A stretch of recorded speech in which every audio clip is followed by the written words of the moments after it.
go. So what is anxiety? I know when you were talking to me about when you went to the program, you're like, oh man, I don't have anxiety. We run those calls. I don't have that, but kind of tell me when you realized that it was something deeper and internal, or your reaction to anxiety was different than you thought from the kind of calls we ran or we got taught. Because it kind of you experienced it differently than what you thought it was, correct? Oh, absolutely. Yeah. So when I first went to the Center of Excellence, prior to leaving, my wife and I had several discussions about what was going on, because I was just trying to put my finger on the issues that were bothering me. Like something is nagging, because again, I wasn't at this rock bottom place that was like, oh, it's really evident that you can't stop drinking or this or whatever. I didn't have that glaring, obvious thing. And I had no real history whatsoever of any sort of depression and anxiety. In fact, I looked down on those words thinking like, I'm too strong for that. Yep. It would never bother me. It doesn't affect me.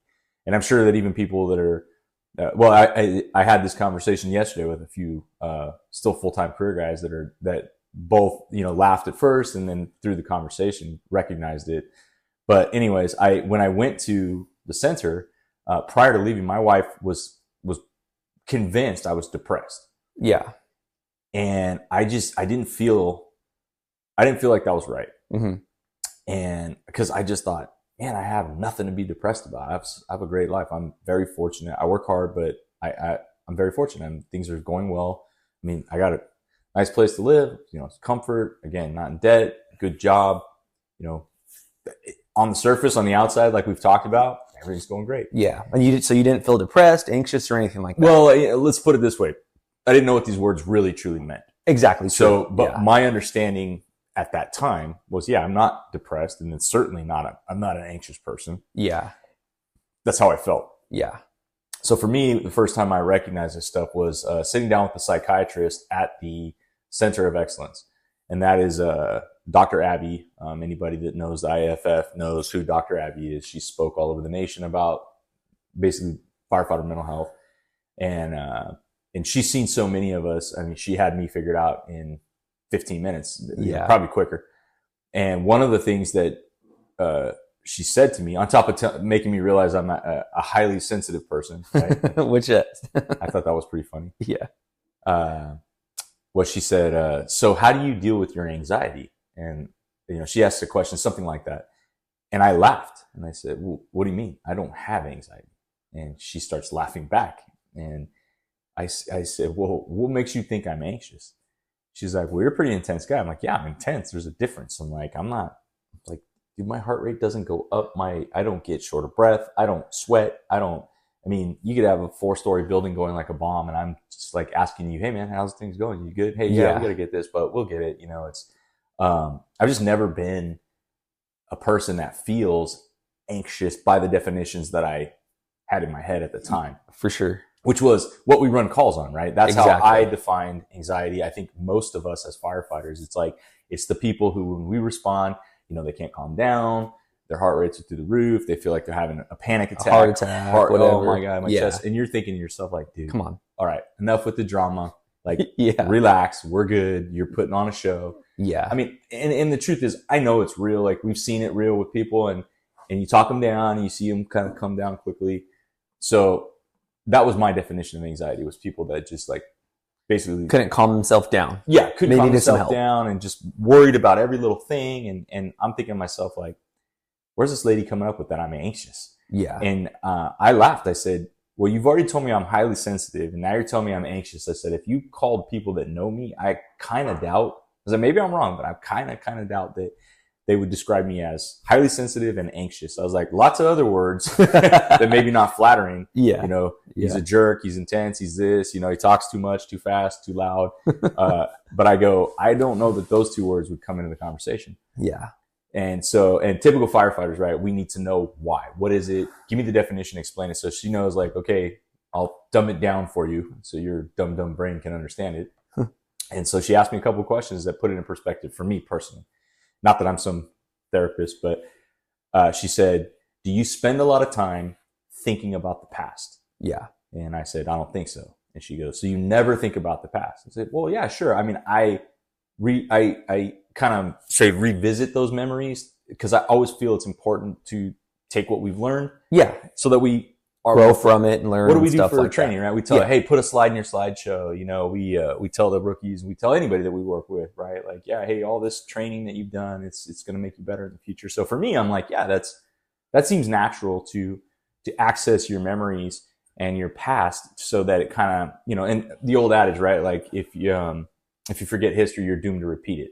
Yeah. So for me, it's like, yeah, I think about the past occasionally. Yeah. But you're not like marinating in it and constantly reliving it and thinking like, oh man, I'm so depressed today, because you're constantly in the past. You would look in the past as a tool to grow, to learn from it, and then kind of put it there and go forward, basically. Yeah. More or less, right. It was one of those where again, back to my own personal definition of depression at the time, was somebody that just had no motivation, somebody that just lays in bed, somebody that just can't overcome the challenges of life, right? They just feel like they can't get the kick in the ass. And I didn't really have a linear thought process on what are these things really. I looked at them like, you're just not trying hard enough. You're not working hard enough. You're not you're letting life overcome you, kind of thing. And I said, yeah, I've lost a lot of friends, but I think about them, but I don't dwell on it. I don't cry. I don't miss them. And I miss them. I don't miss them like, oh my God, whatever. I don't shoulda, coulda, woulda, I guess is the best way to sum it up. Yeah. She said, good. I don't think you do either, based on our conversation so far. And she said, how do you do in the present, like in this moment? And I said, oh, and at the time I said, oh, I think I'm good. Like I've done a lot of cool stuff. And she goes, okay. And she just blew past that real fast because she knew I was full of shit. Yeah. And then she says, so do you think about the future? And for a second, I took a beat, and then I said, yeah, pretty much every second of every day. I'm, always thinking about the next step. 10 steps ahead. And I mean, man, when I train people, and even for myself, I'm a big proponent of, hey, play chess, not checkers. Be 10 moves ahead. Don't think about what's in front of you right now. And like you need to be 10 moves ahead. You have to have plan B. You have to have your pace model. You have to have your contingency. You have to have this, like you need to be like, that's what good firefighters do. Exactly. It's like, you don't just deal with the situation in that moment that you have. You have to think about like, how much time do I have before this particular area of the building's going to collapse? How much time has this thing been burning? Do I want crews inside or outside? Exactly. Whatever. I mean, there's so many ways you can go down that rabbit hole. Yeah. And then put it in your personal life. I'm always, I take my wife on a boat, scuba diving, whatever we're doing, but I'm not even in the moment. I'm just already thinking like, okay, when this is done, we're going to take the gear, we're going to rinse it, hang it, dry it. Then where are we going to dinner? Tomorrow I got to be here. And so literally living in the future. Yeah. And she smiles at me and she goes, that's called anxiety. Yeah. And dude, it hit me. And it's funny. Like I said, this conversation I had yesterday, one of my buddies who's a battalion chief, I grew up with him in the fire service. I mean, he was a fireman when I got hired. He promoted through the ranks quickly. He's a great guy. And as I had this conversation with him, I could see the smile on his face because he goes, man, you hit it right on the head. He goes, because I even told him, I said, as I'm speaking to you right now, he's like, I know you're listening to me, but you're not here with me. I said, you're already thinking about what you need to do back at headquarters and how you need to get home and the kids need this. And tomorrow morning you've got a meeting and this. I said, so you're listening to me kind of? Yeah. But I said, you can't be present. Yeah. And he just starts laughing. He's like, you're spot on. I go, yeah. I go, that's what I was doing all the time. Yeah. So, so I asked her, I said, well, how does that work? Because why don't I have these physiological reactions? She goes, you do. They're just different. She goes, just because your heart rate doesn't go up and you don't sweat, you don't feel stress. She goes, just because you pull up on a fire and you're not like, oh, wow, whoa, and you get amped up. She goes, it manifests different in everybody. And she goes, so let me list off some symptoms and whatever. And so she goes through this big laundry list. And the main ones for me were my thoughts, man, my racing thoughts. Like my mind was just constantly, dude, like same kind of thing I said to my buddy yesterday was who I was before. As we sit here in conversation, if this was 6 months ago, I'd be going through the motions with you right now, but I wouldn't be fully present. Exactly. I'd be thinking about the next step, tomorrow, today. I mean, just like you, I got shit to do today. Yeah. But I'm like, hey man, I'm here with you. Like we're going to do this. Which that's good. It's good to think, 2, 3, 4, 5, 10 steps. That's actually good, but controlling it, controlling those thoughts and controlling, well, you don't want to be too ahead where you're not present. So you be present, but knowing that you still have those moves ahead of you, but still being here in the current moment. That's something I don't think we're ever taught. So it's like, if you're in the moment right now, it's not saying, oh, that person's just not thinking, or of course I got to think about those things. How do you turn that off? It's like, well, those are the tools we're talking about, to where, like we're here talking right now. I'm able to be here present. I wasn't for a very long time. Once I kind of start talking about how I got anxiety, some different things that happened to me, I can share too. But I think being in the moment is, sometimes I feel like that's kind of cliche. Like, why do I have to be in the moment? That's some woo-woo stuff or whatever. I got too much stuff going on. I got more important stuff than to be here in the moment enjoying whatever. But those are big things. Like you said, when you're talking to your chief and you're talking to buddies, are they looking at you in the eyes? Are they looking up, left, right, down? You can see it in people when you're talking to them, like, oh, they ain't here, and we think that's healthy. That's not healthy. It's good to be in the moment, but it's also healthy to be 10 steps ahead. But when you're controlling your mind to let that happen versus it controlling you. Yeah. And I think that's the problem, right? Is that too much of anything is a bad thing. Yeah. And as firefighters, for us, it's like, well, if one's good, 10 is better. So let's go all in all the time. And especially as you progress in your career, more responsibility, whether that be you're a senior firefighter raising rookies the right way, on up to officers, to chiefs, whatever. As your sphere of influence grows and you feel more responsible for more and more people, I mean, you're absorbing that stress. You're absorbing the anxiety of these people and others that you are responsible for, including the public that we protect. Yeah. And you take it so to heart and so serious that it overwhelms and dominates your thought process. So exactly. And you handle it. So you think this is, like you said, you think it's healthy, you think it's good. Because you're like, man, I'm on top. I'm like, dude, I don't miss things. I'm never late for meetings. I don't forget stuff. I'm kicking ass here. I'm doing this. I'm doing that. But meanwhile, like, our bodies, our brains, everything's not designed for that. So you're running your engine at redline all the time. Yep. And there's going to be a time where you're going to have to pay for that. Yep. And then as you experience things, and the manifestation of it, you have to, and you can learn all you want, right? But it's like, as you said, it's a constant daily, awareness you have to have. Exactly. And know when you're reaching your threshold for too much of that stuff. So, for me, I've already talked about it at length on our previous 2 podcasts, so I won't go back into it. But, I was in that compressed time frame of that month I spent there.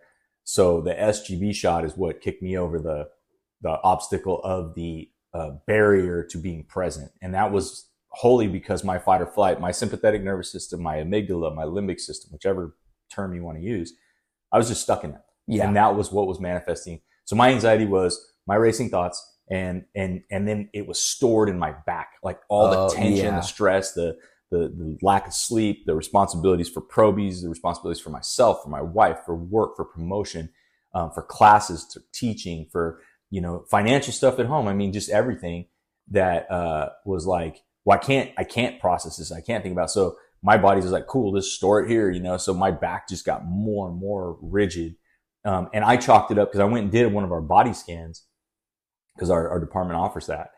And they said, man, you're pretty healthy for a guy your age. And like, you really don't have any problems, because I don't take meds. I've never really been diagnosed with anything. Yeah. So, and they said, but you do have some issues with your lower back. I have 2 like real small hernias and 3 bulging discs. And I'm like, well, shit, probably 90% of firefighters out there have the same thing. Like, I'm not unique. Nothing special. Yeah. It's like, that's like, if you're not working hurt, you're not trying hard enough. It's like one of those, it's just natural in the job. Like, you're going to get hurt and work bruised and beat up.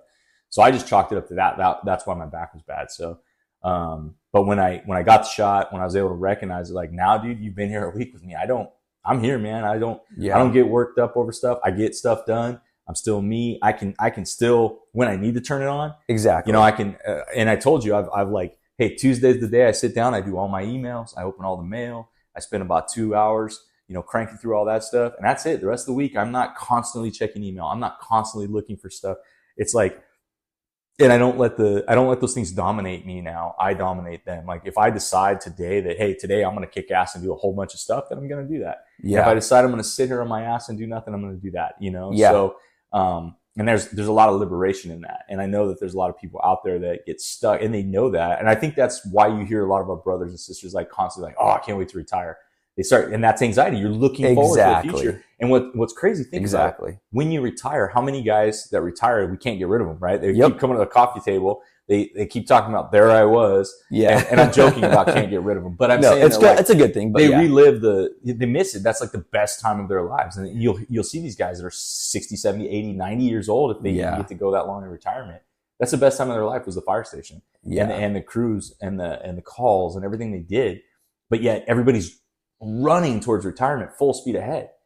And it's like, dude, stop, look around. You're going to miss this someday. Yeah, exactly. Like for me, when I came back from the Center of Excellence, my first shift back, dude, I will never forget like the image of my captain's helmet on the dash and just thinking like, this is pretty damn cool. Like I'm in this giant truck with a bunch of really intelligent people who are super capable of handling anything. Yeah. And I'm their supervisor, and we're responding to emergencies and just the code. I mean, the whole thing, the whole experience that you take for granted because you've run it thousands and thousands of times.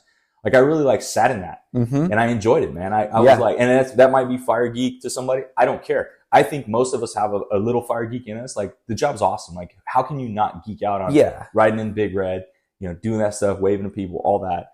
And, so anybody that hears that, I hope you can at least for a minute on a shift, whether you're on a rescue, a truck, an engine, whatever, it's like, dude, man, absorb that because it's going to be gone someday. Yeah. And you're going to miss it. I promise. Yeah. Like that's the first time I've actually heard you say that, man. And I was the same way. So when I was off of work, I'll talk about the program I went in, maybe some other podcasts, but pretty similar in a lot of ways.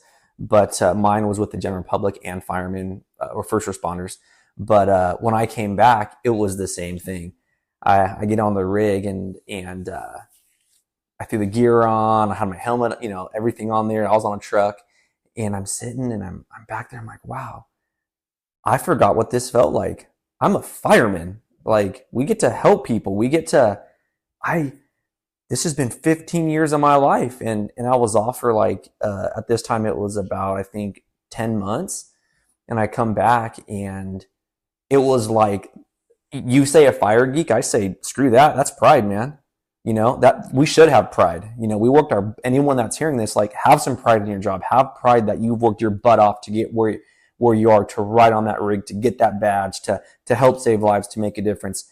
I mean, I look at it, that's not geeky. That's fucking, that's awesome, and you got some pride in yourself. So it's easy to forget that because with the anxiety, like you were talking about, we're so used to being fast paced. We're so used to go, go, go, go, go. When we get taken out of that, you might get that reset and you're not even sure if you're going to come back. You're not sure what the program is going to be, but then you get back and you're able to absorb really all the hard work you've put in to be where you're at and to be in the moment, to accept, wow, I get to ride in a fire or go in code 3 or whatever and make a difference today.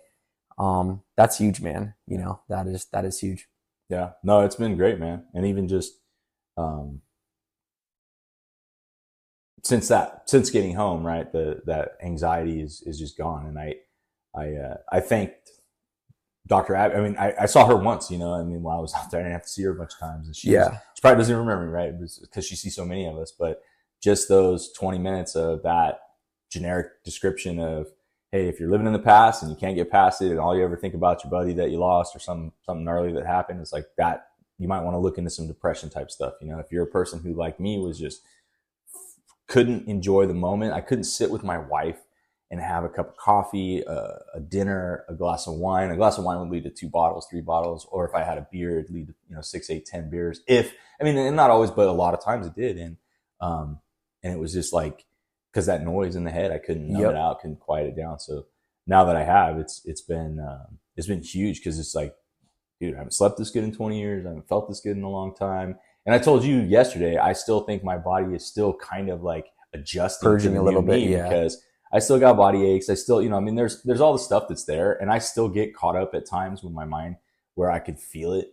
I could feel it creeping up. That little gremlin is like, dude, you need to get your ass in gear. There's much stuff to do.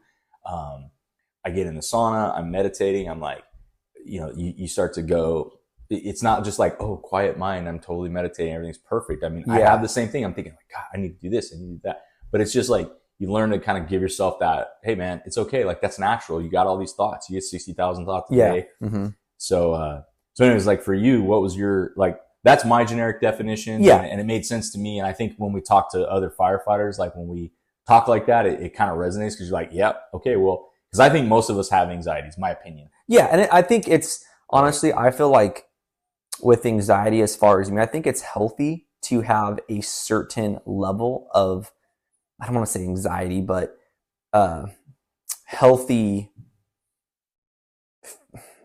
fear of really what needs to be done. Like, it's okay. Life is challenging. The job is challenging. We're going to have all those thoughts because things do need to get done. We can't just not do things. But you are now able to harness those thoughts, slow them down, and act more focused than just constantly staying busy. And I think most firemen, should I even say firemen? Firefighters is probably what I should say. I don't want to offend anybody. But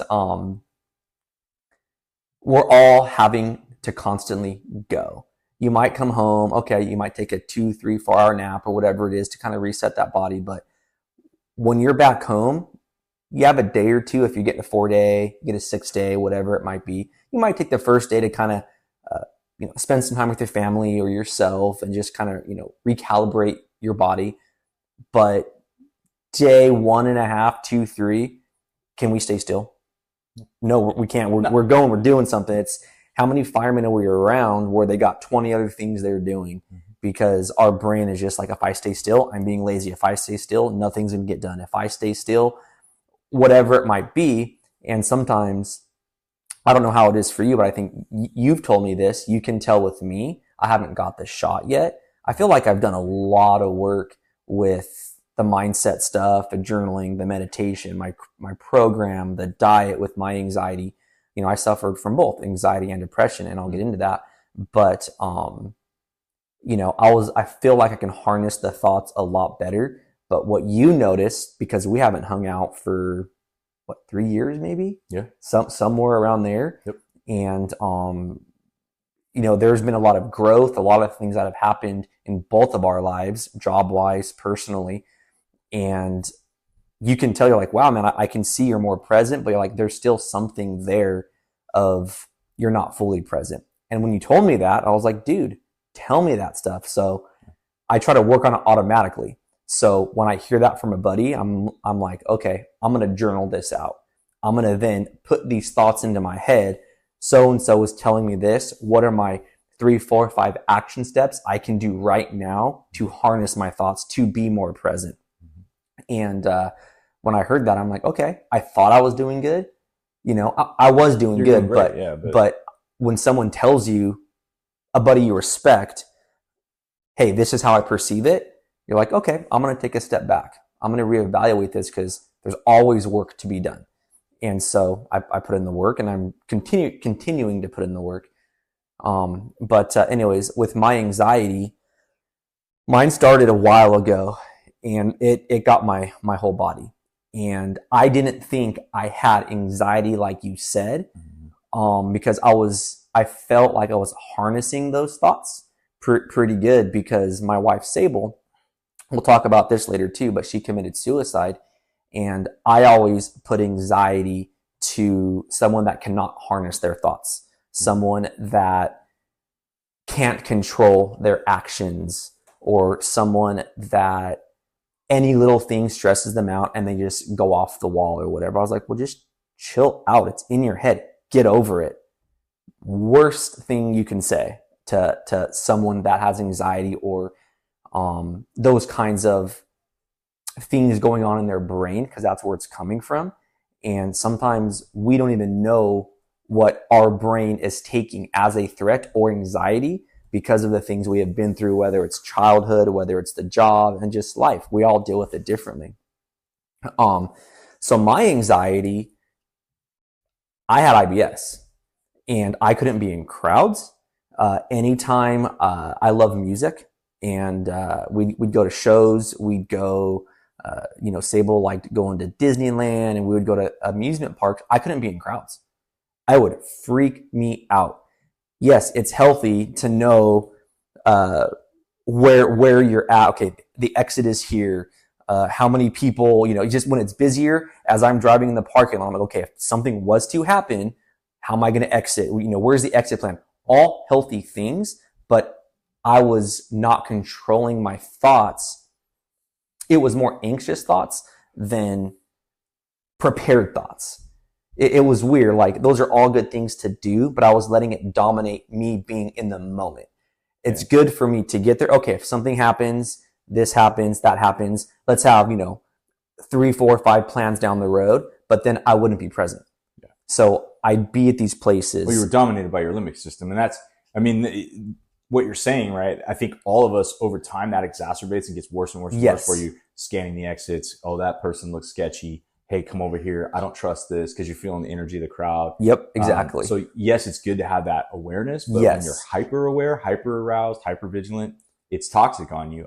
Exactly. Yeah. And just, go back to, I'm a big proponent of the limbic system, and that, like, you can't basically outwork your biology.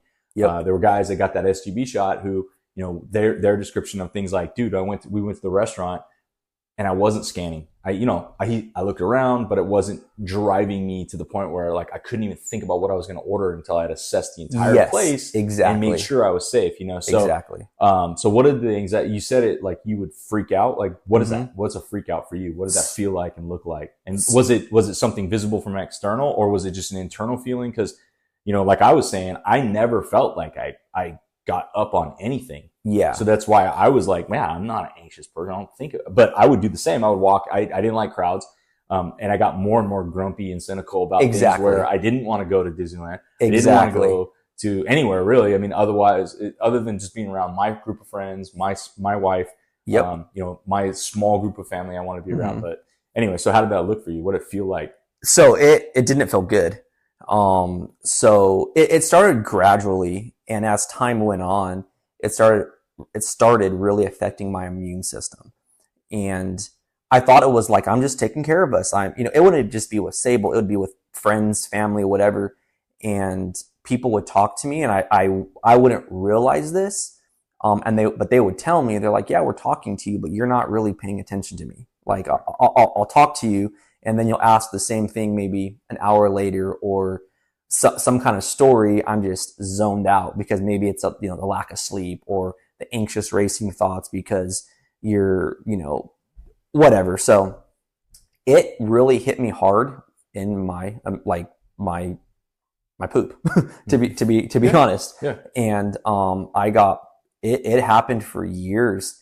My sleep was horrible. I would get, I wasn't sleeping. I'd be sweating at night a ton.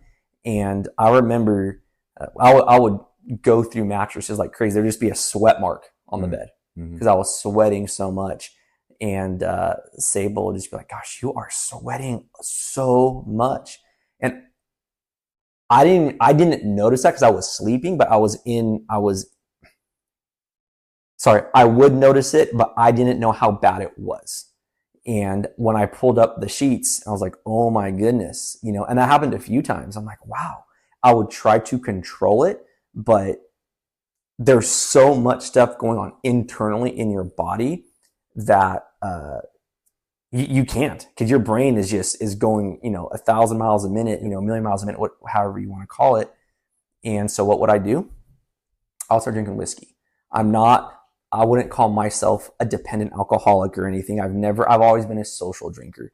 I don't need to sit at home by myself and have some beers and some whiskey. Yeah, I might have a whiskey here and there, but it's not like I have to do that. So when those things were happening with my IBS, I'm like, okay, whiskey will help me. I'll go ahead. That will calm my system down. And as a drummer, so at work, I would start I'll get back to the drumming. At work, I would have a trash can with me in the rig because it's so bad. So like the little SCBA, the red bags, the soft bags, I think some are yellow, some are red, but mine was red. And that would be like my little to-go bathroom bag.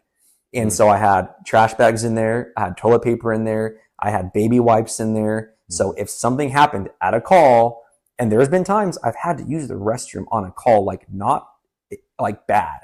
Yeah. And I'm like, what is going on here? You know, and I would have like a little portable toilet with me. If I didn't have a trash can, I had a little camp toilet with me too. No lie. Anybody that worked with me knows. And if they listen to this, I'll be like, yeah, you did, bro.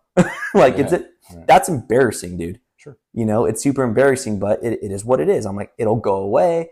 And maybe it's something I ate. Okay, I got to change my diet. So I went super healthy. I got to work out more. So I went, you know, okay, no alcohol, no soda, just let's go high protein diet, you know, tons of vegetables. I already ate pretty healthy. I already exercised. I felt like pretty good. So I'm like, you know, maybe I'm just lacking here. Let's step it up. Let's work out harder. Let's, you know, do that.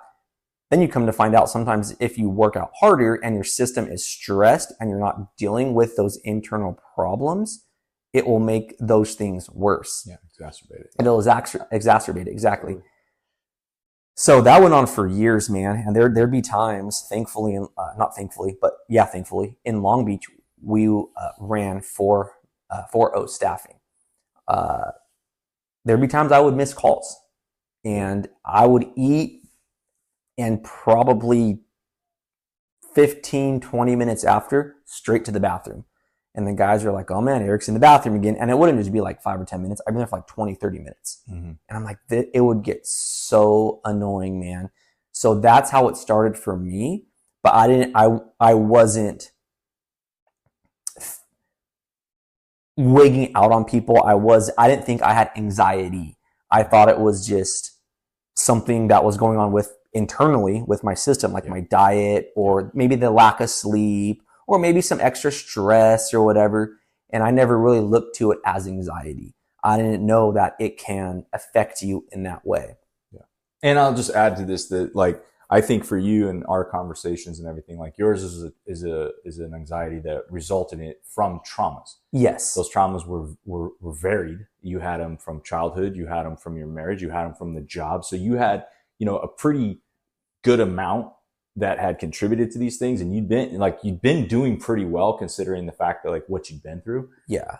But I think that, like, that's the natural thing that now that I'm educated on these things, I look back on so many people I've worked with, myself, others, of the little phantom pains, of the weird physiological things that people have had through my career. They go get diagnosed with all these weird things. Many people with high blood pressure, they get on meds, and you look at me, they're like, you're not even that old, or you're not that. I mean, like, you're a guy looking at you. Nobody would look at you and guess that you would have any sort of digestive problem. I mean, exactly. You're kind of the picture of fitness. Like, you take it serious.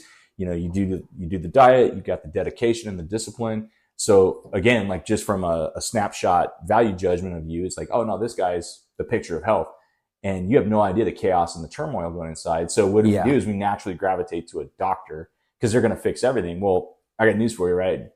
A lot of docs suck. Yep. They're going to Google shit just like you. Exactly. Because until they've experienced it, or until they have experience in these types of issues, it's just easier to say, well, these symptoms match up to this particular diagnosis, so here you go. And boom, and there it is. So we call it IBS. Well, what is that? Yep. You know, what is IBS? Yeah, what is irritable bowel syndrome? It's a combination, and I'm not putting down medicine or doctors or any of that stuff. I mean, obviously there's a ton of things about it that's totally legit, but it doesn't add up when you got a guy who's doing all the right things, but you still can't sort yourself out, right? Exactly. And it goes back to things like I said, with when that biology gets stuck in that constant, you know, fight, flight, freeze, fawn, and it's just always looking for a fight, always trying to protect yourself, always looking for threats. That's why you weren't present. That's why you couldn't pay attention to people. And even now, the conversations you and I have had, part of the challenges is just like, anytime you start to feel any bit of stress, it's the same thing. Like, you just revert your brain. It's not you. Your brain reverts back to that defense mechanism that it has. And every one of us has that. And that's where I was, like, tragically. But you know, along with that, I mean, did you experience, when you went to, like, in public, you mentioned this, and I'm just curious, like, the reason why I say is because, like, if anybody out there is hearing you, I want you to describe what you felt, because, like, for me, my wife loves Disneyland. I'm not a huge fan. Yeah. So from the moment I wake up till we arrive at the parking lot, I'm thinking, this is going to suck. I don't want to be there. Mm-hmm. As soon as you get there, the lines are long. I'm pissed off Yep. already. Oh, exactly. You know, now it's some idiot that I hand a $20 bill to can't break change. Yep. I'm thinking like, or, you know, and I'm behind 10 cars and I'm thinking, how long does this take to stick a dollar bill out? I mean, you know, exactly. You name it. I'm just adding on all these reasons why Disneyland sucks. This is going to suck. You're ruining my life. Yes. Today sucks. All these things, right? I'm literally making it suck because I'm just, you know, and that's anxiety because yes. I'm looking at it like I'm already dooming the day to failure. Now, it didn't come up in me as, oh, heart rate or having bathroom issues. It was literally like anger, like I'm pissed off. Fuck this. I hate this. I don't want to be here. And she felt it. And yes. it's like, cool. Now I've ruined the day for her. Yep. So what for you, like, what were you feeling in those moments and times? Honestly, man, exact same, along with the IBS. Okay. Along with it. And what would stress me out more is if it's a busier day, the bathrooms are going to be full. Yeah, okay. No lie. No, fair enough. I was like, oh my gosh, okay, what if we're in this long line and something hits me? I would take like a little ice backpack and make sure I had my own food so I wouldn't have to eat Disneyland food just to try to help my own system. It wouldn't matter. Right. And so I would get the map. Okay, there's a bathroom here, there's a bathroom there, there's a bathroom here. Anywhere I would go, if it's a concert, if it's, you know, we're traveling, if we had it'd be 2 hours max. Okay, maybe 3, but it was pretty much the 2.5 hour mark. I'd have to go. And I mean, sorry guys, this is a little, you know, maybe too much information, but it's a real thing. And I want to get information. If you're feeling this way, I feel you. It's something that can get helped. Oh, you can get help on. And it's going to take some work and it's going to take a right daily routine. Let me just tell you, I had a conversation yesterday with one of my buddies. Him and I promoted on the same list as captains, and he'll know who he is if he's listening to this.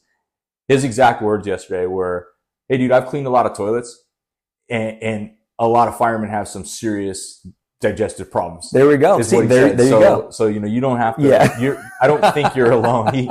He said that and I cracked up. I said, yeah. And I go, that is a direct result, I think, of the different various traumas that all of us have been exposed to. Yeah. Not just job, but outside the exactly. job. So, yeah. And it compounds. I didn't mean to cut you, but it just made me think, because it's like, I know you're saying, oh, it's gross and I don't want to talk, but it's like, bro, I'm just had this conversation. The guy's like, you know, I've cleaned some nasty ass toilets from these dudes. And so it's like, some of these guys need to go see a doctor. Yeah. And it's like, yep. But I think honestly, like hopefully, what you just said is like, yeah, you can get help. It's like, yeah, but don't get stuck on diet's going to fix it or whatever. There's a lot of things about it that if you're not getting help or resolution through these, that maybe it is related to some kind of trauma that you've been through. Yeah. Yeah. And honestly, with me, like I said, my program was a little bit different than yours. But yes, is diet a big part of it? It actually is. Oh, absolutely. But it's also your mindset. It's, you know, it's processing those traumas you've been through,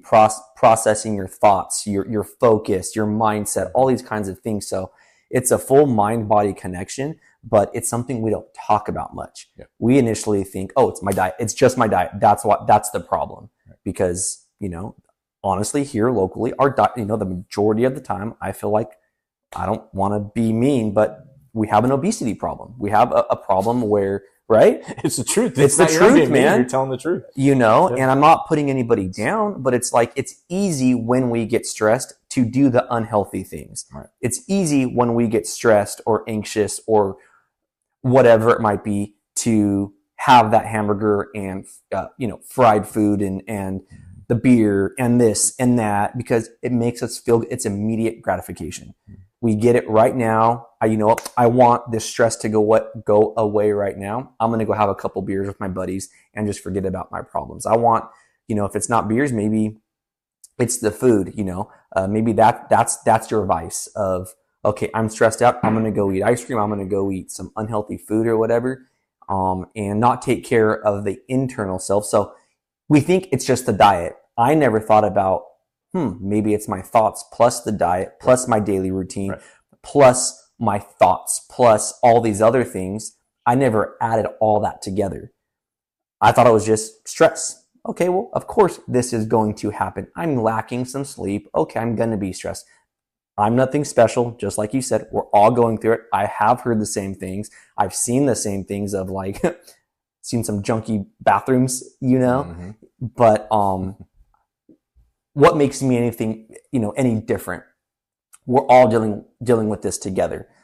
But eventually all those things that we have to deal with, sometimes your body will tell you you're done. Straight up, you are done. Mm-hmm. And you can push through. And honestly, some of us are more equipped with better tools than the other person because maybe of their childhood, maybe of a stronger foundation that they had to maybe prolong it longer. It doesn't mean that, oh, they had a better situation, so they're going to be better. Oh, poor me. It's not what I'm saying. I'm saying sometimes we are just equipped with better tools to help us in the future. Someone like me, we talked about this. I never really had a true mentor. So I had to figure out things a lot on my own. Yes, we have the fire department mentors and guys that we look up to in the job. But when it came to dealing with anxiety, someone kind of like, hey man, these are probably the problems. Life's going to be this way. Life's going to be that way. When these things happen, maybe try steps 1, 2, and 3. Mm-hmm. I never really had that, which is fine because I've grown a lot and I've learned those things. Not a bad thing, but I do look back on some of the things I went through, of hence why we're doing this podcast. So if some of the people don't have these tools, that's what we're trying to help with. But with the anxiety, man, it got me bad. And then from the IBS, being super irritable, not sleeping, then it turned into me not even wanting to go out anymore. It was like my shift, come home and do nothing. Mm-hmm. And just all the things I liked to do then started turning into more of a hassle. I was like, it's easier for me just to go to work and then come home and just have my little slice here, of things I was comfortable with, because there was a lot of things going on with me in my immune system from things, as we talk about later, I didn't know what I had. And you go to the doctor, you go to therapy or whatever, and like you said, okay, we got IBS. Here's this medication. Here's that. Here's this diet. Exercise. I'm doing all that.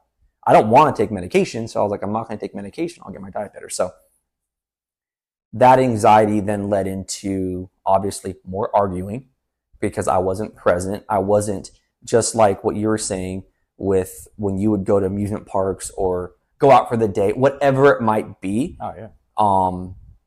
That upsets your family maybe, or upsets your mate, when in turn they're just like, just be here for the day. You've been gone on a strike team for 14 days, or you've been at work for 4 days or 6 days or 2 days or 3 days, whatever it might be. We're at the fire station doing a job we chose to do that we love with the boys, hanging out, having fun, whatever. Now we come home and they just want to see us. They just want us to be present for a day, an afternoon, per se.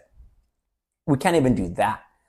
I know I couldn't. I can now, but I couldn't 4 or 5 years ago. Yeah. It was like, yeah, no. I gotta go to work. I gotta get my mind ready for that. Mm-hmm. These days are to relax, to get ready for work. Yep. And I could not be present. I'm like, because I have to have a job. Duh. We need money. We have bills to pay. We've got insurance. We gotta have, we gotta have a home. All those necessities we have. And thankfully, as firemen here locally, we get taken care of pretty well. Mm-hmm. And I didn't want to lose it. So it's like, okay, well, I need to make sure I'm ready for that. That started to suffer. Then I was checking out of work. Then I started getting more depressed. Then I started getting nightmares. Then I started having avoidances. And it started going into all these intrusive thoughts that I'm just like, what is going on with me? I'm no longer playing ice hockey with my dudes at the fire department. I'm no longer wanting to go mountain bike riding with my boys. I'm no longer wanting to have a rookie. I'm no longer wanting to help out with the drill school. I'm all those extracurricular things. I'm now running away from those things. Maybe for the marriage that was healthy, but I was doing it from a place of trying to survive. I feel like there's a big difference. And I tried to push and push and push and push, but my body kept taking more and more and more stress. My IBS got worse, the nightmares got worse, the avoidances got worse, the communication got worse. I started disconnecting from a ton of things. My sex life was to crap. There was nothing there. I was numb. I felt like I couldn't even love anymore. It was bad. It was, not cool. So it all started with what I thought wasn't anxiety, was anxiety from the job, from everything in life combined. Even though I wasn't having those things that we think anxiety are, the calls we run of, I never had my heart pounding out of my chest. I'm having a heart attack. Right. So I'm like, I don't have anxiety. Like, I don't have that. No, I didn't have to, okay, slow your breathing down. I didn't have that. Right. And I'm like, okay, blow into a 10cc syringe, and slow your heart rate down. Blow into a paper bag, in through your nose, out through your mouth, whatever. I didn't have those things. So I'm like, I don't have anxiety. I don't have depression. I think about the past, like you were saying, but it wasn't like, it didn't dominate my thoughts. Yeah. So, it was a rude awakening for me personally of what was going to come down the pipe of really what was going on inside my body. And, I thought anxiety, depression was really something that you can overcome pretty quick. Right. Which you can overcome it with the right tools, the right support, and the right mindset. But when we're taught, or the calls we run, we think it's I can't say we, I can only talk about me. I thought it was poor me, pity me, you're crying wolf, whatever, deal with it. It's not a big deal. When you're telling your brain that, when you're going through these things, all you're doing is reinforcing the thoughts of you don't matter. It's not a big deal. Your negative talk to yourself, that self-talk is like, everybody's dealing with it. It's not just you. Get over it. That then creates more stress in your body, making all those things worse versus accepting it and being like, wow, maybe I do have anxiety. Maybe I do have depression, and looking at yourself in the mirror, because you have to be humble to realize those two things, because I feel like specifically in life and in this job, those are kind of two things, being honest, I made fun of. I really did. And it was like, just get over it. It's not a big deal. But when you accept, just like, okay, well, if you have a broken arm or, something with your knee or a back, you can't run away from it. It shows you every day, and it's obvious. The anxiety and depression are not always obvious. It's from what I realized. I don't know if you thought the same thing. Maybe it wasn't obvious to you. No, like I said, I'd have bet you my paycheck that I had none of that. Yeah.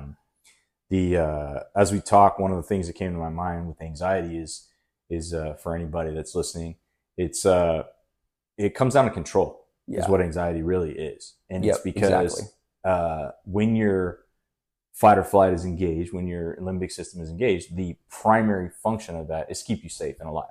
That's it. I mean, it's to keep you safe and alive. One of the clinicians out there at the Center of Excellence, she had this awesome way of saying, basically, every person wants to be seen, heard, safe, and secure. Yeah. And so when you think of anxiety, you think of like, why do we look 10 moves down the chessboard? It's so that we know what's going to happen. We know the outcome already. Yeah. And that, while you said, yeah, that's good, and it is to certain extents, right? It's also unhealthy when it becomes almost an obsession where you have to control every outcome, because that's not realistic in life. Exactly. So then when something happens and you don't respond well to it because it didn't come out the way you wanted it to, and then it manifests itself in things like anger, substance abuse, whatever, this is where you end up losing all the stuff you worked for in the blink of an eye because of a bad decision. Yeah.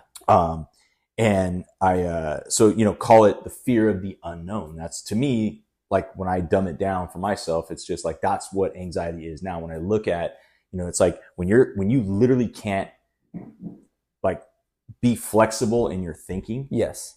Then that anxiety is ruling you. And, and a good example is I was talking to somebody about this was, I'm sure people, maybe you've done it. I've actually done this in the past, it's when you watch the same TV shows over and over and over again, they've shown those people have like a higher level of anxiety, and the shows give them comfort because they know the outcome. Yes. So, and I thought, that's interesting. And I thought about that, and it was like what I would do. And I just started doing this in the last couple of years prior to all this happening, was I'd be going to sleep, and I'd like throw on white noise, Netflix in the background with the same TV show. And it was just, I wasn't watching it. I wasn't really paying attention to it. And I would lay down, and, I lived on a boat for years. So I'd put it on my laptop or my iPad and just turn it on. And it was just white noise in the background. And I don't know if that was some subconscious thing. I mean, it must be. Yeah. I don't have an answer, but it was, like I said, I wasn't watching it. I don't know. It's hard to explain, but it'd be the same shows. It'd be the same, I mean, for months on end, the same ones. I just hit it, and it would just go through, like on the streaming, how it does the next episode. Yeah. And then at some point, like in the middle of the night, I would like click it off, I guess, like while I was sleeping. But I talked to some people who were like, oh yeah, no, like people in my life do that. They're very much like, they have to watch the same things. They get obsessed with it. And so anyways, that was something I thought was interesting. But again, it comes back to like, that's something you can control. You know the outcome. Exactly. Feels good, feels safe. You don't have to worry about what's going to happen. So, which might be okay going to sleep, but when you're going to sleep, now you're programming your brain to more not deal with the change in routine or the change in challenges in life, I guess. So it totally makes sense. Yeah. I mean, because well, like for me, if I didn't do that, my brain wasn't going to shut off. Exactly. That's what I'm saying. Give me a bunch of whiskey. Right? Exactly. And so it was like, cool, I can do something different that quote unquote is healthy. It's not getting smashed. It's distraction. Yes. But meanwhile, the problem's still there. And that's something that you mentioned about work. And a lot of guys do this. I know I did this. You throw yourself into what you're good at when you don't want to deal with the other things. So my marriage is falling apart. And what do? I work 1,000 hours overtime. Yep. So, and I justify it because that makes me a good husband because I'm bringing home lots of money. Exactly. We're living life, blah, blah, blah. Yep. But hey, the mess is still there. Exactly. So, but don't look at it. Just go over here and make this part over here really clean and dialed in. So that makes you feel good. Yep. But the monster's still there. You know that like when you look over here, the mess is still there. So exactly. No matter what, you said it, avoidance. That's I think another good one for a podcast at some point. We should talk about denial because that was something that's huge, dude. I got very humbled, as you say, when I was out there because I said, I'm pretty honest with myself. I'm pretty self-aware. So when I read through all the denial stuff, I'm like, done that. And it's pretty much like, cool, I just got 100% on the denial scale. So, yeah. But anyways, let's, I think anxiety, that's definitely, we've hit that pretty hard. Yeah. On the depression, that's something I don't have a lot. So, as I said, my wife thought I was depressed.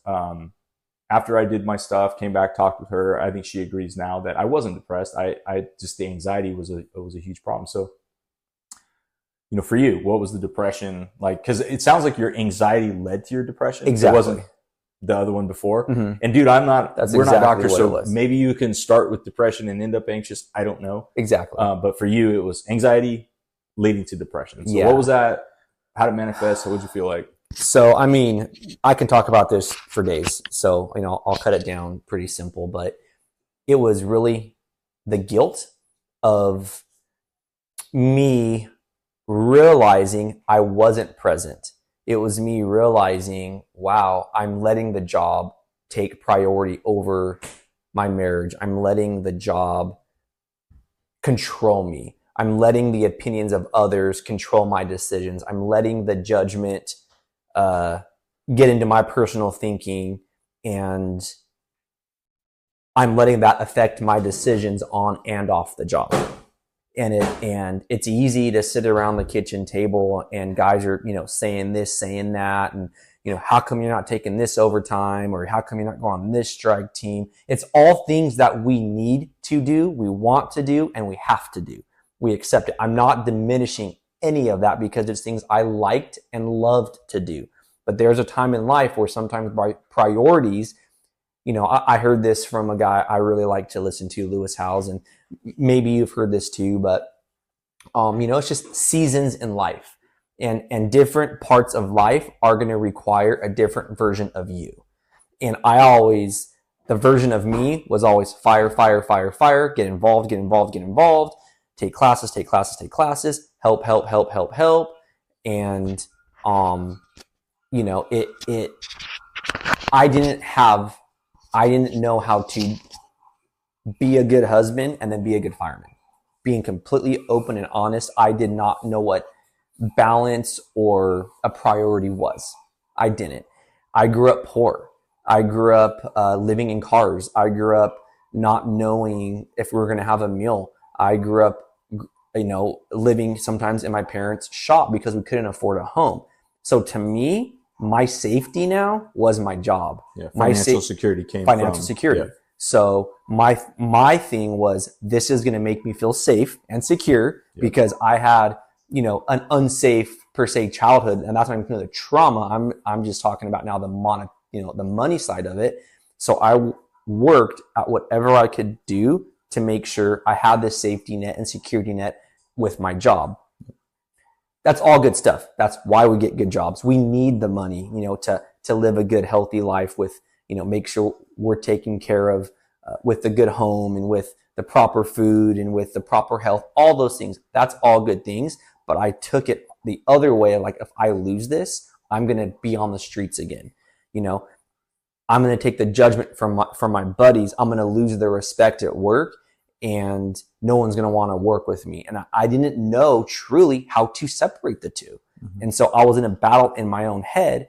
And so the more I grew up, the more I realized maybe some of the decisions I made were not right. I started getting depressed. And then I started now. Did you know at the time you were depressed? No, not at all. Not at all. I thought it was just me checking out. I thought it was just me. You know what? Hey, man, life's great. You got a great job. I am making great money. My wife at the time, Sable, was making great money. She was a dental hygienist. From the outside, we had it made. I mean, you were in Long Beach? Long Beach when you recognized this? Yeah, and this is when I started recognizing all of it. And Sable would tell me, she's like, you're disconnected, you're numb, you're this, you're not present with me. And she'd be talking to me. I wasn't paying attention. You know, I don't want to say I was a jerk, but I was doing things I didn't realize I was doing. Yeah. I was totally not in this world. Like, that's how I felt. You know, I felt that way, but I didn't know how to communicate it. But when I'm at the firehouse, I felt like I connected a lot more because we're so fast paced. We're talking about the same things, same calls, you know, same stories. Oh, my wife this, my wife that, or blah, blah, blah, whatever. So then now you feel like you have community and you have a place. Yep. We're all getting on each other's coat backs of, you know, without going into detailed conversations, it's easy to get sucked into that mentality. Well, that's to say, it goes back to what I said, it's control. You're good at being a fireman. You can handle the calls. You know what you're doing. You're with the guys. And so you're not dealing with real problems. Exactly. You're not dealing with what's really going on inside. Mm-hmm. And that just increases over time. So you go to the depression. Yeah. I started realizing that. So I started. So what was the depression for you? I mean, were you calling off sick? Were you, you know, as you said, you're not taking overtimes, not answering the phone, not doing the things you want to do. I mean, were you still getting up in the morning, doing the gym and drumming? Yep. Were you starting to like slack in those areas? All of it. Okay. Like the drumming it was not fun anymore. Yeah. I'm like, drumming is the problem of all this stuff. The work. And I started blaming now. Now I started blaming things. I shouldn't have been a fireman. I shouldn't be a drummer. I shouldn't have been playing ice hockey with the fire department. I shouldn't have. I am a failure now. Even though all these positive things have been going on, yep. I'm looking at what's not going right. You're a bad husband. You're a bad fireman. You know, you can't pull your weight anymore. You're not who you used to be. Blah, blah, blah, blah, blah, blah, blah. All this negative self-talk, and you start to believe that crap, dude. I know I did. Yep. And then now you're not really being a part of the team anymore. Now your buddies are realizing it. Now they're saying things, and now you're believing that. And it's like, and then you try to control those thoughts. But I knew internally something's going on. How come I can't control this? What is going on? And so, you know, I would be crying at the station. I would just hope. Did you go in your room and hide? Oh yeah. Okay. Oh yeah. Yeah. And guys, I mean, anybody that has worked with me, in the past few years, I just be sleeping a lot. Mm. I did not want to get up in the morning. Going to work was a pain. Like internally, I wanted to be there, but my brain was like, no, don't go there. Yep. But I wanted to be there. I was like, dude, I love this job. Like it was the craziest mind battle I've had to go through. And it was something new to me because it progressed. It wasn't an overnight thing. Right. This was years. Right. And so I started beating myself down. I started disconnecting from the guys at work. I'd be taking showers. I'd be crying my eyes out in the showers, just like, dude, get over it, get over it, get over it, get over it. Just why is this bothering you? But it wasn't like a healthy cry. It was more of a you're a failure cry, and you're beating yourself down. It wasn't like you're doing so good, accepting how good you've done. It's like you're a piece of crap. You're this, you're that. You're not worthy. Whatever. Okay, I don't want to beat that up. Beat that horse, into the ground. But that's how it happened for me. Yeah. And then it would be on calls. I was now not even being a good paramedic anymore. I was checking out of calls. Right. And guys would be like, what the heck, Padge? Like, you used to be this great medic. You worked with me. Yeah. I felt I take pride. Anyone that's worked with me, I really truly feel in my heart, whether it was a rip and fire, whether it was a small fire, whether it was a gnarly, trauma, MCI, a really significant event of some sort, I was pretty cool, calm, collective my whole career. I never really spun out. And guys would tell me that, like, dude, you're pretty calm all the time. If we get these gnarly calls, you're pretty chill, bro. Like, you hold yourself with confidence, and you're a good fireman. You do what you got to do. I lost that. Right. I could no longer think on calls. I was like, what's going on here? I was disconnecting from calls now. So now I'm putting myself down as a paramedic, and I'm like, dude, you can't even do your job as a medic anymore. Something that I feel like came, pretty easy to me overall. Yeah. Being a fireman, honestly, guys, it's not that hard of a job. Yeah, we're in some stressful situations, but when you train and you put your heart into it and you want to be the best you can be,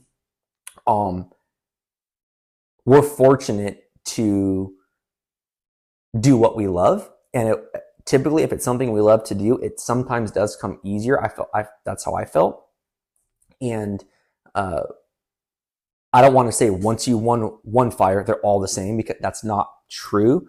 But once you gain the basic principles of what we need to do, Well, I think what you're saying, like, a lot of the runs we go on are the same, so you can really practice and get good at this job. So it's not that you're saying the job is easy. No. Anybody can do it. You're just essentially saying that, like, if you put in enough time, you train hard, you work hard, you take pride, like, you should be good. Like, when the tones hit, you stay cool, you roll out. Exactly. Do what you need to do. I've seen you on scene. I've seen you treat a bum like you treat a rich person. I mean, I never saw you as a person who didn't take pride in your patient care and your ability to do your job at a high level. So I think that that completely changed. Yeah, and I think we can all think of examples of people we've worked with that we see those things in, but we automatically value judge that and say, what? We blame it on something else. We blame it on, they just don't give a shit anymore. It's showing up for a paycheck. Yep. And I think it pisses us off, right? Because why? Because now we start to take it personal, like, well, you don't care as much as I care. But also that a subconscious level, there's that like, well, shit, what happens if I get in trouble? Is Padge going to be able to do this? Is he going to hang it out there for me? Exactly. Or because he's out, he's checked out right now. And that's a threat now. And when I sense a threat, I'm ready to fight, as most of us are. So I'm sure you got a lot of pushback from guys around you, and it felt terrible, Understandable. Yeah, no, like, I truly understand. I'm not diminishing any of it. If it wasn't me, I'd do the same thing, dude. I would. I'm not diminishing any of that. No, and the reason I bring it up, though, is because it's the idea behind this is to start having these types of conversations to get anyone who actually cares enough to listen to these things to think outside the box. So if you're hearing Eric's story right now and you're putting Eric's story to a face somewhere in your shift, on your station, in your department, I would hope that you start to open up your mind about this and think, oh, maybe that guy, girl, they're not a piece of shit. They don't, it's not that they don't care about the job. It's not that they still aren't capable of doing a good job. Exactly. It's just, dude, their cup is getting full. Yep. Maybe it's already full. Yep. And even though you think you've appointed yourself the person that gets to judge people and judge his ability or her ability as a firefighter, you have no idea what that person's been through personally. Exactly. Back what I shared on the Center of Excellence and some of the stuff that the guys there I heard from, I told you, I'll never forget. That will always be in my mind when I evaluate people, when I'm working with people, when I'm seeing these types of things, is to think like they're a human being. Like I don't have any idea where this person comes from, what they've been through. Does that mean that I'm going to lower the bar, lower the standards? No. But what I'm going to do, right, is afford them that grace, that ability to say, hey, look, time out. You're off the team for a while in terms of, and what I mean by that is like, we got to take you out of the shift. Yeah. We got to get you some help. Maybe there's other ways to get, I had conversations with people who were, in the same spot you were a few years ago, where it was just like that not sure about the fire service anymore. And I talked to a lot of them like, hey man, open your mind up to other opportunities and possibilities. You and I talked about it, and it's like, we gravitate back to what's comfortable. Exactly. I think that's like, you can, as you left Long Beach back for Apple Valley because you associated your initial years in the fire service with harmony between you and your wife. It was a better this, it was a better that. And it was like, it felt right. Exactly. But the problems were still the same. Yep. You hadn't addressed the root. Exactly. So I mean, I always use the analogy of like, so you have lung cancer and, you go get yourself treated for some, I don't know, pick your ailment, but it's like, dude, stage 4 lung cancer, you've only got a few months to live and you're worried about something inconsequential. It's like, if you don't treat the issue, the symptom, like the root cause, like you can do all these other things, but it's going to happen again, or eventually the cancer is going to get you. And that's what happened. Yep. So anyways, I think like when, as you're telling your story, I hope people hear it and internalize it to think about others. Cause as I went through my process, as I've even just discussions with you, I mean, there's faces, there's names, there's people that I can think of, that I think need to hear these types of things to realize like, hey, there's light at the end of the tunnel and you can get through this. There is ways to address these things. It is bigger than what you think it is in terms of, it's not so simple. It's not that you're not working hard enough. Exactly. It's not that you're not driven enough. It's not that you're not lifting enough weight or eating enough right food or these things. None of that shit's going to fix anything. Exactly. You keep going, have at it. Exactly. Like, keep trying. And I hope it works. I really do. I had a conversation with a guy yesterday that I think is a phenomenal dude. He works hard. And I told him, I said, I gave him the example. I said, well, right now, because one of his descriptions was the gym, he throws the weight around. That's where he gets out aggression, things like that. I said, yeah, it's awesome, man. I said, what happens when you tear your ACL on a fire? And now that's gone. Yep. Because one of the things I lost, and I never looked at it this way, the initial therapist I found that I really got along with made me realize part of my anxiety that increased into almost anger was a resentment to the job because I tore my ACL at a structure fire, and the job robbed me of the old outlets I used to enjoy. Things like racquetball, right? Things like judo, things like jujitsu. Yep. Even just running, going jogging, which not that I liked running, but it was it's part of it. You got to go work out, right? So some love running, but and they're not you. They're called psychos. No, dude. But yeah, it's just like, and she said to me, she goes, do you realize you're grieving? And I said, what do you mean? She says, you're grieving like the man you used to be. She goes, you're never going to be that man again.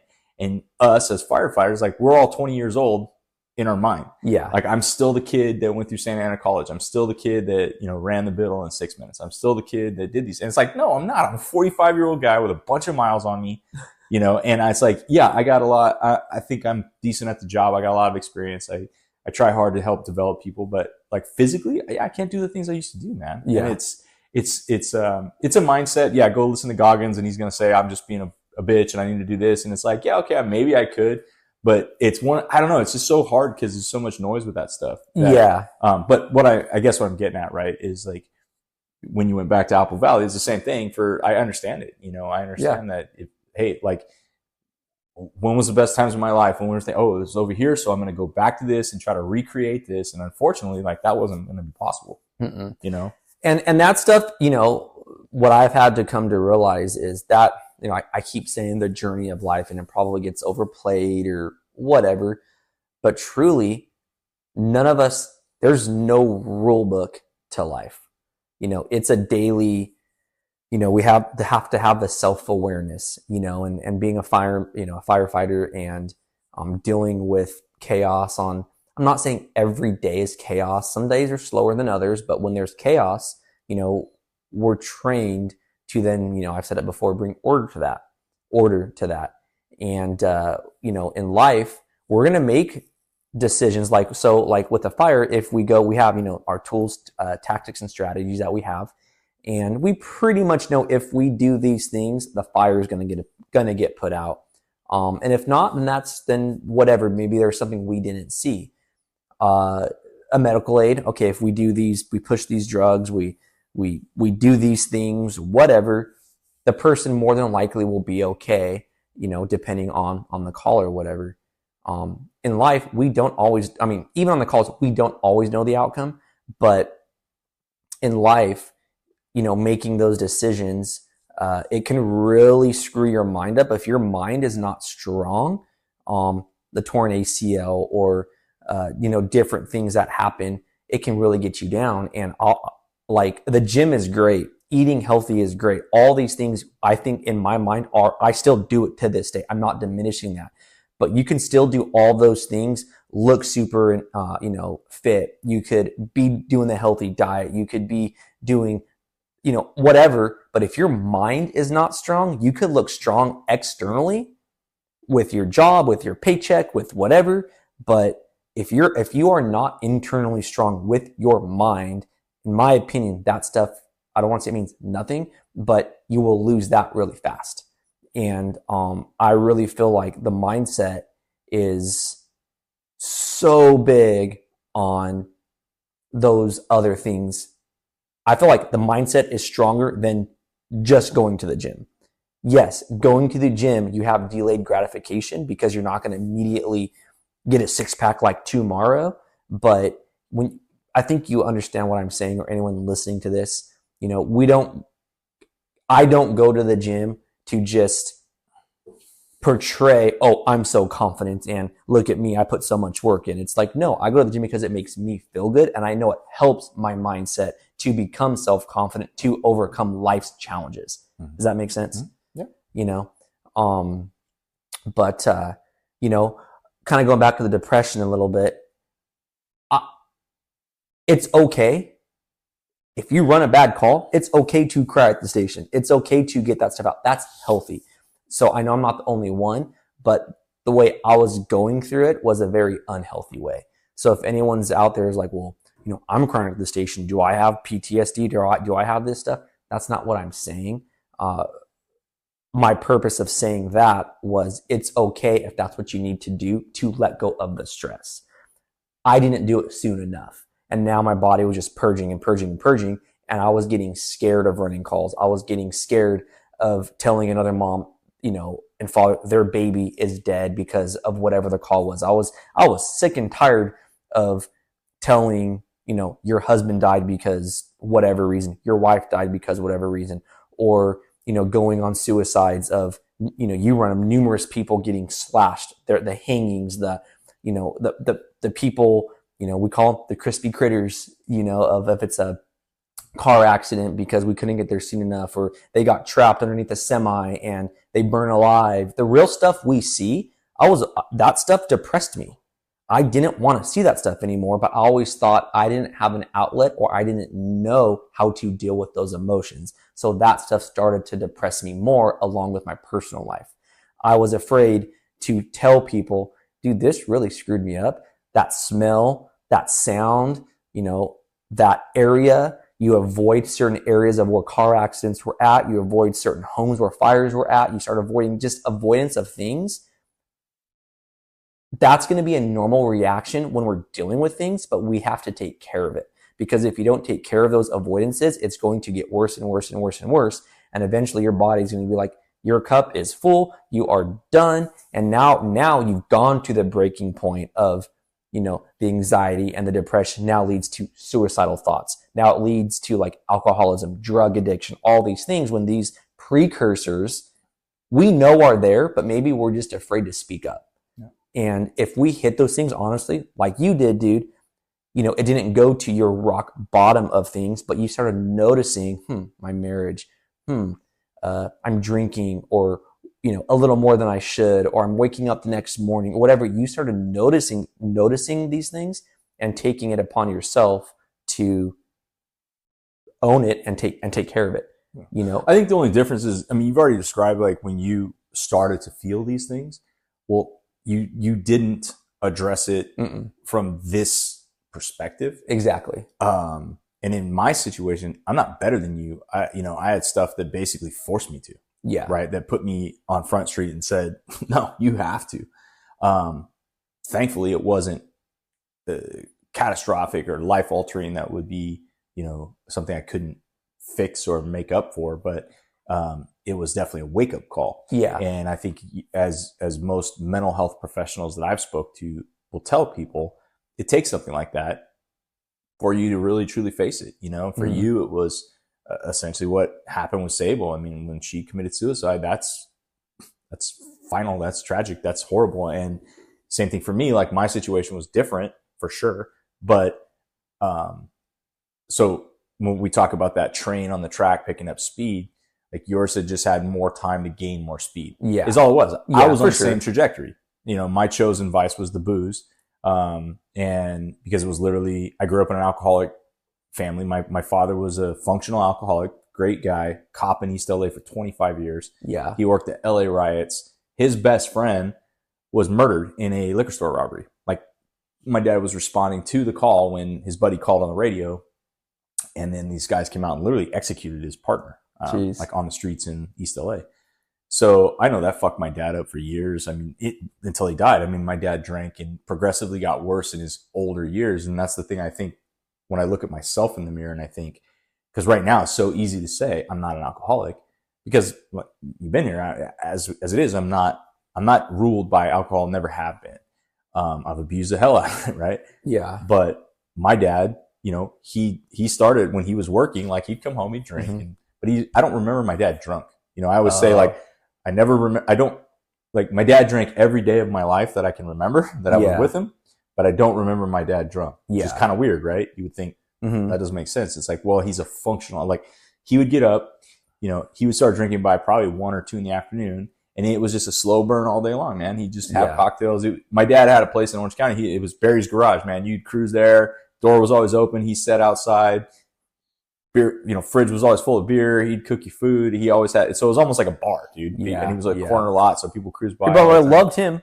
Everybody loved it. Everybody loved him. Yeah, and he was a good dude. But it sucks because when you look at it, he died at 69 and he had a lot of life to still live, So, but it just got him, man. Yeah. And I was on that path too. So I think that it's important to acknowledge that, I think all of us could end up in these same places. It's just a matter of like, when do you recognize it to slow it down, or when does something happen that forces you that you no longer have the option to just go to the gym more or work more overtime or drum more or whatever you pour yourself into to not really see the cancer, the root. Yeah. Like what is causing all these problems within me. Yeah. And then you're forced to face it. And at least for me, the goal and stuff like talking about this so openly is that even if we get a few people who hear this and think maybe that's what this is, because they're in those early stages of, I can't put my finger on it. Yes. I can't, because I'd felt it for probably years, if I'm honest with myself. Yeah. About something was off. Yeah. That moral compass I talked about, I was off. My heading was off. I knew I wasn't sailing to the island I wanted to get to, but I just kept my head down and kept going. Yeah. And so anyways, I think that's an important thing. If anybody hears it is, if any of this resonates with you, then there's a chance that you probably, whatever your specific traumas are, and the thing is, it's an injury. It can be healed. It's not a death sentence. Yeah. That's a huge thing, man. I think I think we've talked about this before, me and you, and I've talked about this with numerous other buddies that this stuff really isn't taught to our new guys. And I think that's where the issue starts. It's something that I truly feel that needs to start in the academies. It needs to start in college. And it's not that you're victimizing things. It's that you're bringing the truth out and the reality of like, hey, these are the issues, but here's the tools to deal with it. Here are the signs that we need to watch out for versus, hey man, you doing good? Yeah, I'm great. Of course we're going to say we're great. I'm good, bro. Of course we're not going to be like, you know what? I mean, maybe some guys do, but I would say we have too much pride in ourselves to be like, I'm good. I'm good. I'm good. I'm good. I'm good, bro. Leave me. Stop asking me. I'm good, dude. I only laugh because one of my buddies I met at the Center of Excellence from New York, real thick accent, I mean, great guy. But he would say, I always know something's wrong when my guys, hit me with the good. And I said, what do you mean? He goes, when you ask them, hey, how you doing? They say, I'm good. I'm good. And he said, and I know they're really fucked up when they hit me with the good. Yeah. Like, hey, how you doing? I'm good. And it's like, oh, you're really messed up, man. So I thought that was kind of funny, but yeah, you're right. I mean, it's part of it too, right? Like, I'm sure you went through it was like, nobody cares. Yeah. They don't want to hear about your problems. No. So you go, you're not going to go like, yeah, dude, I'm fucked up. Sucks. We're not having sex at home. Wife's being this is happening. I found this out, blah, blah, blah. Exactly. Cause it's like, dude, I didn't really want to know. I was I was just doing what we normally do. Exactly. It's a pleasantry as we walk past each other. So, and that's what sucks is like, you internalize that. You don't want to dump things on each other. Exactly. And that's where you have to find your tribe, I think, right? Yep. You have to know the ones and that's hard in the fire service at times because if you're not on the cool kid bus, you feel isolated and you feel like you don't belong. And I think even the cool kid bus people can eventually become isolated. You're one of those that I think that's exactly what happened to me. And you ended up feeling left out and kind of left alone and at times. And it sucks because we're not equipped in the firehouse to analyze, recognize, diagnose, treat this kind of stuff. Yeah. And so we talk about it so often, and it's great. There's peer support, there's classes, there's this, there's that. It's out there now. I mean, it's not like this is new. We're not reinventing the wheel here. Yeah, we're not revealing something to anybody. Everyone's like, yeah, we get it, right? But the problem I saw in my particular instance was just that, like you said, you had to call and call and call. You had to figure it out. You didn't find the right doctors. They just, they want to throw medication at you. Exactly. I think, a lot of it has to do with being ready to accept it. Yeah, that's huge. And that's a big deal. And that's going to vary on multiple different, elements of the equation, whether that's your maturity level, your background, your support function, system, like, so whether you have people at home to support you, and then a lot of other things that go with it. So, no, I think dude, this is the kind of stuff I really enjoy. I think, we've hit anxiety and depression at least best we can with our limited training. We're not doctors. Yeah. Again, so anybody that's out there that wants to correct us. What are these jamokes saying over there? These knuckleheads. Like, yeah, dude, I can tell you that it works for me. It works for Eric. And that's what's important is like if the stuff that you find works for you, way too good. Religion, I know, is a big thing for people, and it's great if that's one of your tenets for your strength. Like, awesome. If it's not, it's not. So diet, working out. I mean, workouts, that's a big thing. Whereas injuries are going to limit what you can do, but you can find other ways to do it. Exactly. And that was partly for me, it was hard, like I said, because I'd lost like the outlets I'd liked for years. Yeah. So, yeah, I mean, do you have anything else you want to add to this particular discussion or? No. I mean, maybe I say no, but I think there is. Like you said, acceptance is big. So when guys were noticing, man, we should maybe take Eric off for work or whatever. For me to take off work, unfortunately, I got a medical retirement. Okay. It's not something I initially wanted, but it is what it is and it happened and I'm here now. But, if I would have accepted my situation sooner, and if I would have let my pride go down and let the judgment of others go down of like, oh, they're going to think this of me. If I would have owned it and been like, hey man, yeah, I am screwed up and I probably do have these things going on. I'm going to take the time I need, and accept it. I was in the back of my head, I was always, and my buddy that ended up taking me off of work and going through, that process, he was like, dude, all I hear you saying is the guys are going to think, the guys are going to think, what are they going to think about me? The guy's this, the guy's that. He's like, dude, stop. If I would have listened to that, I can tell you right now that would have helped my progress. But I was so, what are the guys going to think? Oh, Eric's off of work with this mental health thing and the stigma of he just, PTSD. We're all dealing with it. If I would have just been like, I got it right now, guys. Like, sorry, you may not agree with me, but I'm going to deal with my own crap. Then, I think I would have been a lot better. And I think my healing journey was still, I know, not I think, I know. And this is my fault, I let the opinions and judgment of others hinder my full progress. And, that's my bad. I'm not pitying it. I realize, that's been an issue. So anyone that, might be hearing this, don't let that happen. Do what you need to do to take care of yourself, whatever it is. It may not be mental health. Maybe there's something else going on with you or whatever, but take that time for you, because guys did tell me, take 6 months off, take 3, whatever it is, we got you. I went back to work in 3 weeks. Right. And that, you're talking about following Sable's suicide. Yes, yeah. Yes, exactly. And guys were telling me to take time off of work, and I didn't want to pity myself. No, I'm going to get back with my boys. I want to be with, be at work, running calls. I'm not going to sit at home and do nothing. What am I going to do? Sit and twirl my fingers? And I didn't know what meditation was. I didn't know what journaling was. I didn't know there were ways to deal with those processes. I would have been just at home, just pitying myself in my own thoughts. Yep.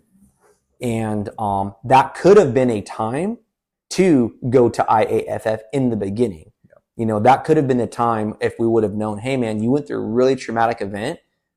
Take some time off. We're going to get you some help. We don't know, but this obviously is traumatic. Go see a therapist at this time. Go do this. Go do that. And no, you are not coming back. You are going to be off for this time and process what you've gone through, because none of us are going to do that.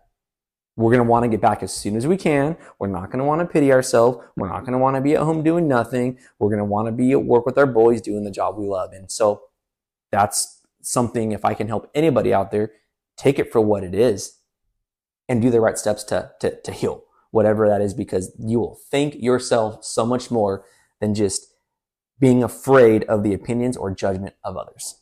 That's a huge thing that I know hindered me.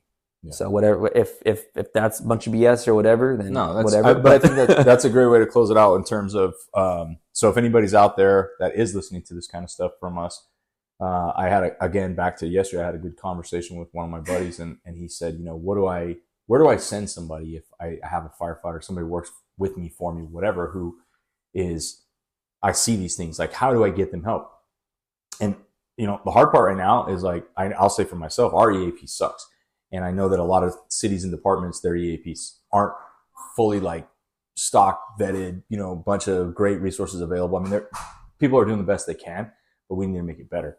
I just told them straight up, call the Center of Excellence. So get online, Google that, look up the Recovery Center. It's IAFFrecoverycenter.com, I believe, but Google will take you right to it if you put in IAFF Center of Excellence, and call it and see. And even as a supervisor, like I said, it helped them make the call, because all these types of resources. And to your point, I think, had you gone to a place like that where you were there with other people like-minded, like yourself, you'd realize you're not alone. Exactly. Like, you're not, that whole bullshit of letting that peer pressure and the opinion of others influence, your own recovery. Yeah. And that the fact that, like what Anthony said, I've heard that from you too, man. You were so obsessed with, worried about the perceptions of our brothers and sisters. And it's not uncommon. You're not alone. Like, most people, because really, that in the fire service, that's one of the best compliments, right? Is when somebody says, oh, that guy, he's a good fireman. Yeah. You're like, cool. That's what you want. You want that esteem within our peer group, right? Which is great, because that's your job. No, it's great. But I mean, that's what you want to be looked at. And as soon as you say, well, hey, I'm a little messed up, you fear losing that. You worry that, oh, now no one's going to respect me. No one's going to take me serious. No one's going to think I'm a good fireman. And so you've worked so hard to get there, like you mentioned earlier. Yeah. So the point is, it's like, there is a place and there are facilities that can actually address that specific issue. So if anybody's out there and thinking to themselves like, yeah, I feel this, I'm resonating with you, what you guys are saying, but where do I go? What's the first step? I just told you. Google IFF, Center of Excellence, make the call. Nobody in your department even needs to know if you don't want them to. You know, you can reach out to others and tell them that you're going to do this.